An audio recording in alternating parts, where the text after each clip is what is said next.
I don't know if I'm drunk enough for this. Hello everybody, SlimKirby here, and welcome to my playthrough, the next playthrough for the NES Marathon, the one and only Kid Icarus for the NES, the Angel Land story. Little backstory about this project, I guess you could say. This was originally intended for the NES Marathon when I was just going to be doing 5 games. However, of all the games I went back to beat this year, this was the only game that I couldn't beat of those original 5, so I actually substituted Bomberman for this instead.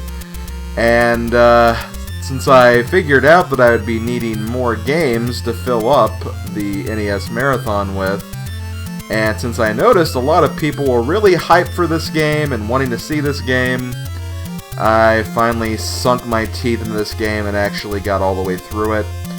And because of that, this will be the last playthrough of the NES Marathon. If I still finish before August 30th, I'll do something else NES for like the final day or two.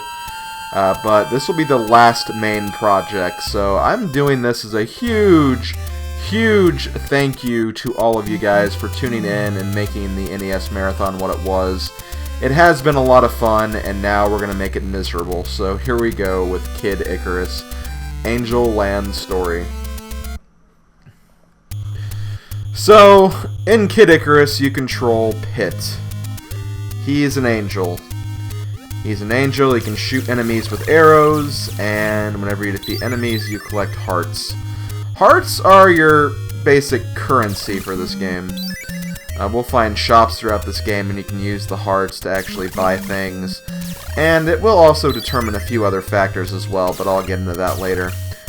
But the basic plot is, I believe, I don't know the entire plot offhand, so please correct me if I'm wrong or mistaken on a few accounts, which I'm more than willing to admit that I probably am mistaken on a few accounts. But the angel Palutena has been captured by evil forces, and Pit is going to prove his worth by going to rescue her. I'm pretty sure that's the whole plot. I'm probably missing a few key features, I'm willing to admit, but essentially that's what we're going to be doing. So, don't think I really need to go much beyond that. As you can see, the game is kind of a platformer. Right now it's actually a vertical platformer, which you actually don't get to see a lot of, I feel like. I feel like vertical platformers were kind of abandoned for the Super Mario Bros. Style of doing things. So it is kind of interesting to see this game function in the way that it does. These are mallets. We'll be collecting the mallets and we'll be able to do stuff with them later. Right now they're not really that important and will only be important at certain points in the game. I'll try to explain all the things as I continue through this explanation. Keep in mind there's a lot I want to talk about in regards to this game. But yeah, so it's a vertical platformer, and I have to say, I actually do really enjoy a lot of aspects of this game. Like, don't get me wrong, even though I've had a really hard time beating this game, I do appreciate some aspects of it. So I think that is something very important to point out as I'm going through this game. I'm not going to be trying to bash this game all the way through, but my god, I will definitely probably rage at a few places just because of how hard it is. But yeah, there are a lot of things about this game that I do actually really enjoy, and I think this game did very well. It's just a shame that a lot of the other things I don't feel like the game did very well. For one, I feel like this game has a ridiculous learning curve. Like, you get absolutely destroyed at the beginning of the game for a later point in the game, which is honestly not really even that hard. Once you get through certain parts of the game, it's really not that bad. But the beginning is ridiculous to get through. Here we have a treasure room. The treasure rooms work in a very specific way. I only get them for Worlds 1 and 2, and all the World 1 treasure rooms work the same, and all the World 2 treasure rooms work the same. So for the World 1 treasure rooms, what I believe you want to do is you want to break this pot, and this pot. Once you do that, based on the items that are in those, you can determine what the rest of the pots will be. So in this case, because there are 2 mallets, the bad pot, or rather the pot we want to save for last, is right here. So we're going to ignore this, and we're going to destroy all the other ones first. You mostly get hammers and mallets for hammers and hearts for this. But if you save the bad pot for last, you get a very special prize. In this case, we get a life bottle, which is really, really good. I'll talk about what they do in a minute. But yeah, like, based on how many mallets are left from those 3 initial pots, because those 3 initial pots will never be bad ones in World 1, you can determine what the other items are going to be. And that's a really cool feature. I learned that on a strategy wiki guide, which is really, really helpful in getting through this game. It's nice to have a little advantage every now and then, you have to admit. But the item I got was a life bottle. Basically, whenever I run out of health, it'll automatically use the life bottle, so I will get some health back, which is good. It's a good item to have, especially if you're, you know, still kind of new to this game. Which, you know, I have beaten this game now, but I still wouldn't call myself an expert by any means, so those health bottles are going to be really, really nice for me. Also, screw these enemies right here. Whenever they see you, they summon a bunch of little annoying fly-like enemies to really just kind of bug you. So the best way to take these guys down is just to kind of try and chance it and hit them from behind whenever you have a chance.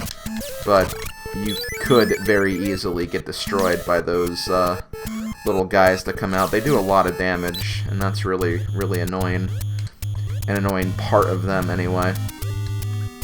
And I believe this is actually the first stage. I'm actually surprised I was able to get through the entire first stage without dying. Normally I die a few times just in trying to get used to the mechanics again, but thankfully I was able to overcome that. Okay, so next we have level 2. Let's see if we can first get rid of these guys. You want to definitely collect as many hearts as possible. Sometimes you may even want to stay on screen and farm some enemies for a bit. I guess you could call it grinding, but, you know, not grinding like in the traditional RPG sense where you get experience. In this chance, you're just kind of getting hearts so you can kind of build up your currency. Okay, there's a chalice. The chalices are good because they give you health.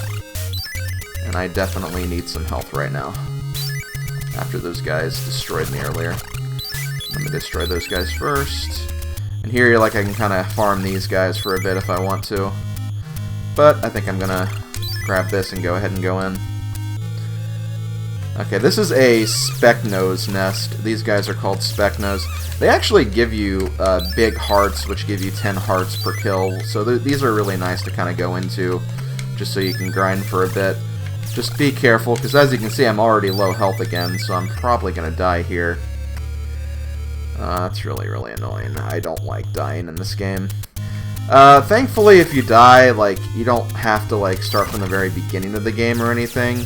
You start at the beginning of the level you died in, which isn't bad, but just because of how hard these levels are, you could very easily continue to die over and over again, and Oh, I used my potion, that's why I almost forgot about that. Oh, that's a shame. I didn't want to use that potion so soon. So here's a black market, I believe. Here you can collect some items. Usually the items are very expensive. You have the healing potion, which I already talked about. And you also have a feather here. In this game, whenever you scroll up in the vertical levels, you cannot go back down, so it's basically an endless pit if you fall off the screen. Using these feathers, you can actually give yourself a saving grace. So if you fall in an endless pit, it'll just take you right back out of it. And here we have a barrel. You can only hold one life potion at a time, but if you have a barrel, you can actually carry multiple. So those can actually be really helpful. I would have actually bought one if I had enough hearts, but unfortunately I'm I wouldn't say I'm really that poor, to be honest. Like, I have a lot of hearts, it's just that I don't have enough hearts to buy stuff from the black market, which is a big, big difference. So I'm gonna be a little... Damn it! I seriously hate these guys. I think these guys are also in, not City Trial, I'm thinking of Kirby's Air Ride, but the City Trial-like mode in Smash Bros. 3DS. Should I go ahead and grab this? I think I will. Let's see what's in here. Oh, I thought it was going to be a treasure room, but it's another nest, unfortunately. Oh, these guys just do so much damage. That's my only complaint, I guess. It's because, I mean, like, look at my energy. Like, I have so little energy right now. I can only survive, like, I think 5 hits at the absolute most. And sometimes enemies can be just so unpredictable that they just kind of bully you. And there's not a lot you can do about it. I think I'm honestly not doing too bad, though, considering... Okay, let's see if I can actually beat this guy. Well, first let me take care of these snakes. Oh, shoot. Okay. Got worried there, because the snake was going a different way, but I'm fine. There are ways you can improve, like, your offense and defense and stuff of that nature, but it's gonna be a while before we unlock any of those features. See, he did it again. He just always seems to turn at the wrong moment. Okay, let's go in here. Okay, another black market. Or actually, this is just a normal shop, not a black market. The difference between the two is that these guys generally have lower prices, but you'll find more rare items at the black market. And there's also another mechanic that'll become evident when we get to the future worlds of the game. I'm gonna go ahead and get a health potion here. I feel like that's gonna be a good idea, just so I don't die in this level. But yeah, there's like no checkpoints or anything. If you die, you just go back to the very Really?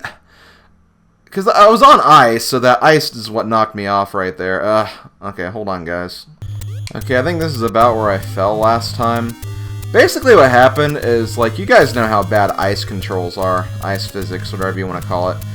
I feel like ice physics are even worse in this game than they are in other games. I don't know why. Sometimes if you jump, you'll just be, like, launched forward, and that's pretty much what happened right there to kill me. But I actually got back here with relatively good health. In fact, I haven't even used that potion I had either, so if I can keep this up, I might be able to keep that potion I had and keep it for a really annoying and tough part coming up. So I'm kind of hoping that that's the case. Damn, it took some damage right there, though.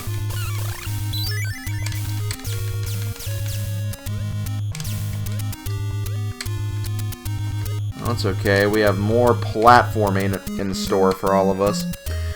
This guy right here, I almost feel like it's better to just ignore this guy. So the best way to do that is to, well, first try to figure out his pattern as it is, which I know is kind of annoying, but, you know, there is definitely something you can do. Shoot, I think he saw me. Yep, he definitely did. But if he only sees you, you only have to deal with those specific things. Once they kind of get out of the way, you'll be fine. Still, though, that's more damage than I wanted to take, to be fair. I have no idea what's coming up, either. More of the same, from the look of it, but there's probably going to be more of those ghoul guys.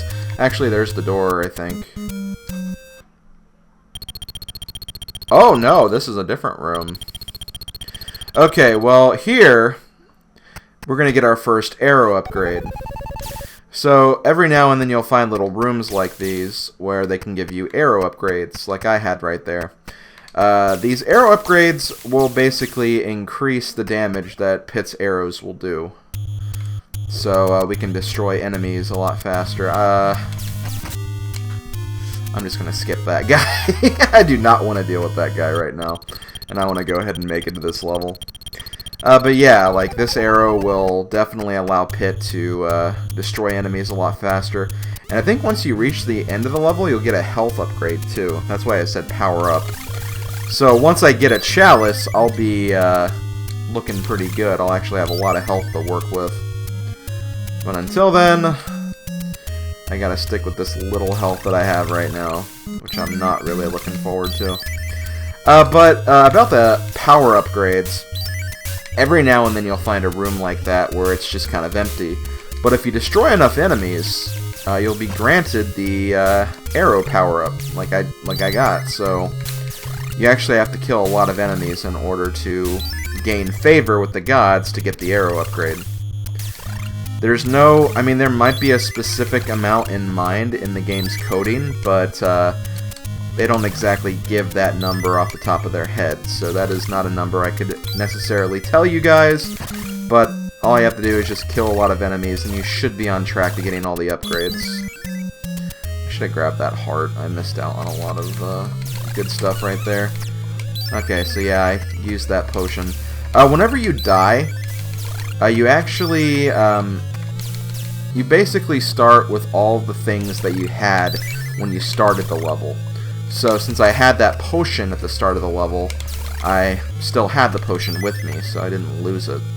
And furthermore, all the hearts I had when I entered that level, I'd be restored back to that amount. So essentially, if you die in a level, all your progress gets reset, so you don't have to worry about losing anything vital or anything like that.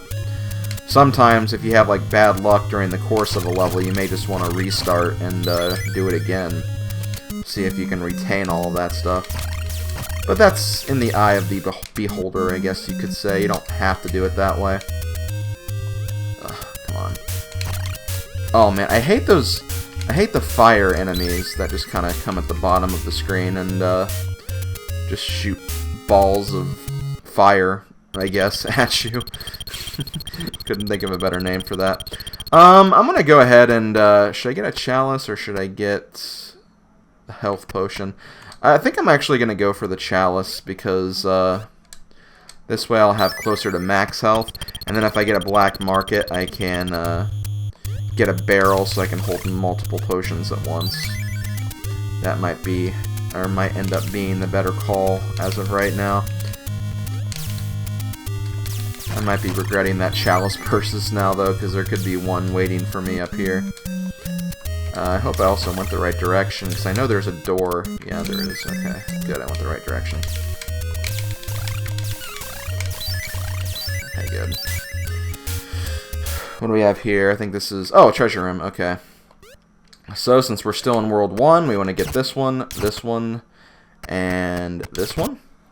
There's one mallet, so the chest we want to open last is the one in the upper right. So we're going to ignore that and get all the other ones. I'll basically just, throughout the playthrough, I'll be linking to the strategy wiki page I used for this playthrough. I feel like that's going to be the best thing to do. And oh, look at this! We get a barrel without even having to pay for it. So that is really, really good. That'll save us a lot of pain and grief, because we have to pay over 500 hearts for that in the black market if we want to get that. So we just saved ourselves a lot of hearts that we could use for example, on potions or any other items that we feel like we need at that exact point. Oh my god. Stupid dropping snake enemies. The snake enemies are the basic grunt Goomba-like enemies in this game. They don't hurt, they're really easy to kill, but they are endless, so they will be spawning non-stop and trying to ruin our progress and our progression. In other words, they suck.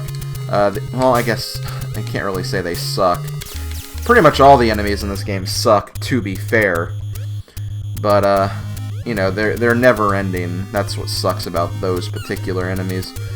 These guys just kind of come out of nowhere and just make your life a living hell. Let's turn them into mallets that we can use to punch them and pound them and do lots of other terrible things to them. See, that's like annoying right there. That's just really, really garbage design. And like, again, like, I love a lot of the stuff in this game. Like, do not get me wrong, I'm not complaining by any means. It's just, my god, the curve for this game, for a beginner, is ridiculous. Okay, so I'm not buying a barrel, for sure. Definitely not. Yeah, I'll get the potion. I'm gonna really need that coming up here in a second. I hope I don't use it, but, I am definitely gonna need it, because this first thing I'm gonna be doing is really, really hard to do. I'm just gonna ignore you as well. Oh, that stupid snake again! I thought I got lucky. I thought there was those little Grim Reaper death guys, but it was actually just a snake. Okay, let's keep going.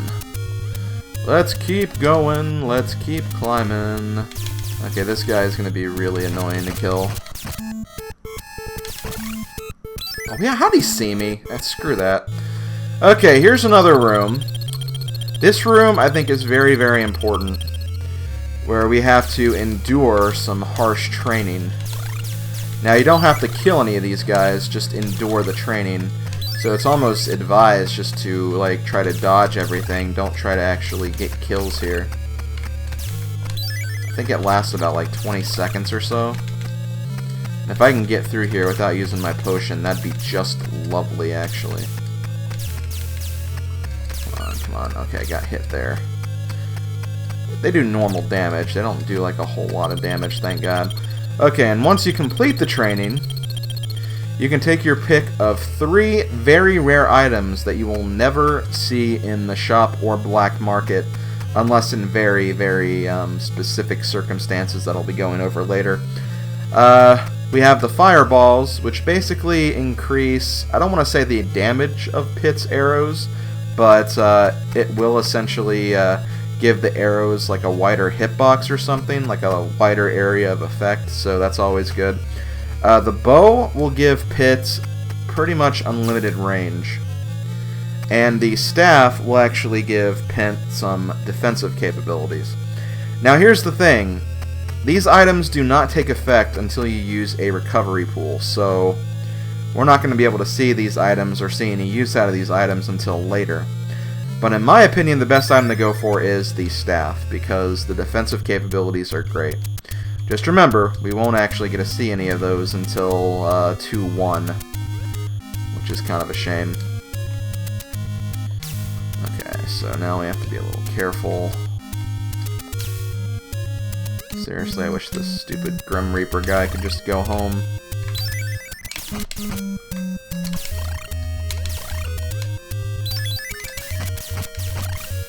Okay, well, I pretty much soloed him, so that's good. And if you want to farm some hearts, you can do that with these guys. These guys are pretty easy to take out, I think.